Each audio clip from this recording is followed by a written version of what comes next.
बार भगवान के शिव के सेवक ने कहा, हे प्रभु, आप तो दिन भर मूर्ति बन के खड़े रहते, एक दिन मुझे आप अपने जगह खड़े होने दीजिए, आप आराम से घूम आए। शिव जी मुस्कुराए और बोले, ठीक है, लेकिन एक शर्त है, मंदिर में जो भी आए और जो भी कुछ कहे तुम्हें बस सुनना है, जवाब नहीं देना है।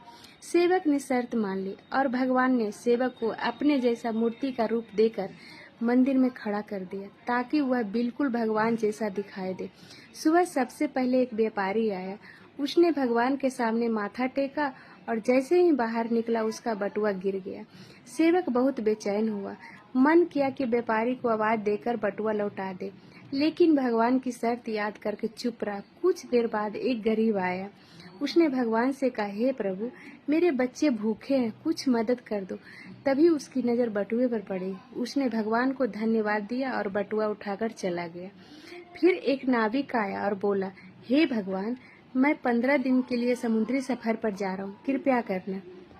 वह जैसे ही बाहर निकला पुलिस आई और उसे बटुआ चोरी करने के इल्जाम में पकड़ कर लेकर चला गया। यह देखकर सेवक खुद को रोक नहीं पाया और चिल्ला पड़ा, बटुआ तो उस गरीब ने उठाया था, इसे छोड़ो और उस गरीब को पकड़ो। रात को भगवान लौटे तो सेवक ने गर्व से पूरा किस्सा सुनाया, लेकिन भगवान गंभीर हो गया और बोले, तुमने मेरी योजना में दखल दे दिया। वह व्यापारी बेईमान था, उसका बटुआ गिरना उसका कर्मों का फल था। गरीब को बटुआ इसलिए मिला हुआ ताकि वह अपने बच्चों को पेट भर सके। और जहाँ तक नाविक की बात है, उसका जहाज तूफान में डूबने वाला था, पुलिस द्वारा पकड़ ले जाने से उसकी जान बच जाती, लेकिन तुम्हारे बोलने से गरीब जेल चला गया और सब गड़बड़ हो गया। जो भगवान बोले, सेवक याद रखो, जो कुछ भी होता है वो मेरी योजना होती है। तुम्हारी नजर सिर्फ उस पल की सच्चाई से होती है, लेकिन मुझे संपूर्ण सच्चाई और कर्मों से होते हैं। जब भी कुछ गलत लगे तो समझ लेना कि मैं तुम्हारे भले के लिए कर रहा हूँ। हर हाल में मुझ पे भरोसा रखो। निष्कर्ष, कभी कभी जो चीज़ हमें गलत लगती है वही चीज़ हमारे अच्छे के लिए होती है।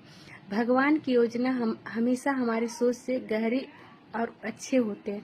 हर हाल में भगवान पर भरोसा रखना चाहिए, क्योंकि जो भी होता है वह हमारे अच्छे के लिए होता है।